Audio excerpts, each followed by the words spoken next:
బాధ్యత లేకుండా, ఒక రాజకీయ పార్టీకి ఉండవలసిన లక్షణాలు లేకుండా బురజల్లే కార్యక్రమం చేయడం అది తప్పు. ఇప్పటికే ప్రజలు వీళ్ళ మీద ద్వేషించే పరిస్థితికి వచ్చారు, అసహించే పరిస్థితికి వచ్చారు. మీకు ఓటు వేయలేదని రాష్ట్రం మీద ద్వేషం పెంచుకోవడం మంచిది కాదు. రాష్ట్రంలో విధ్వంసం సృష్టించడం మంచిది కాదు. ఈ విషయం గుర్తుపెట్టుకోవాలి.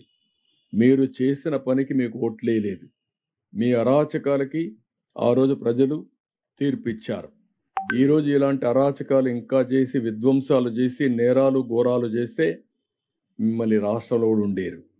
ఇంట్లో నుంచి బయట కూడా రాలేరు. గుర్తుపెట్టుకోండి. ప్రజా జీవితాలతో ఆడుకోవద్దండి. మీరు చేసిన తప్పుడు పనుల వల్ల కొన్ని లక్షల మంది నాశనం అయిపోయారు. 1,40,000 కుటుంబాలు ఈరోజు ఇళ్ళలోకి నీళ్ళొచ్చి సర్వస్వాన్ని కోల్పోయారు. ఇంకొక పక్క 2,50,000 మంది, దగ్గర 2 లక్షలు కాదు, 6,80,000 మంది, 7 లక్షల మంది ఒక వారం నుంచి ఒక మానసిక క్షోభ అనుభవిస్తున్నారు. ఇంట్లో నుంచి బయట రాలేరు, నీళ్లు లేవు, కరెంటు లేదు, ఇంకొక పక్క అన్ని ఇబ్బందులు, తినడానికి తిండి లేదు, పిల్లలకు మంచినీళ్ళు కూడా ఇవ్వలేకపోతున్నారు. అంటే ఎక్కడే పోతున్నావు ఇవన్నీ? నేను చాలా స్టోరీస్ చెప్పాను.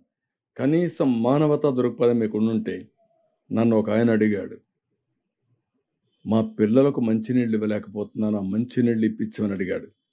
నేను చాలా బాధపడ్డా. ఒక కన్న తండ్రి ఆవేదన, 3 రోజులుగా పిల్లలకు మంచినీళ్ళు ఇవ్వలేకపోవడం. ఇంకొకటి ఇక్కడికి వెళితే 1 సంవత్సరం బాబుని తీసుకొని తండ్రి వచ్చేసాడు, భార్యను వదిలేసి వచ్చాడు. అంటే చనిపోతామని అనుకుని కనీసం నేను పోయి నా కొడుకుని బతికించుకుంటే కనీసం న్యాయం చేసేమని అవుతానని వచ్చాడు. కానీ మనసు క్షోభిస్తూ ఉంది. ఒక మాట అన్నాడు, సార్ ఏం చేస్తారో చేయండి, నా భార్యను తీసుకురండి. నేను అడిగాను, ఎందుకు వదిలేసి వచ్చావంటే, ఈ బాబు కోసం వచ్చాను, లేవండి నేను వచ్చేవాడిని కాదు అంటే, భార్య బిడ్డ మధ్యలో నలిగిపోయి బిడ్డను బ్రతికించుకోవడానికి భార్యను కూడా త్యాగం చేసే పరిస్థితికి వచ్చాడంటే మనం గుర్తుపెట్టుకోవాలి.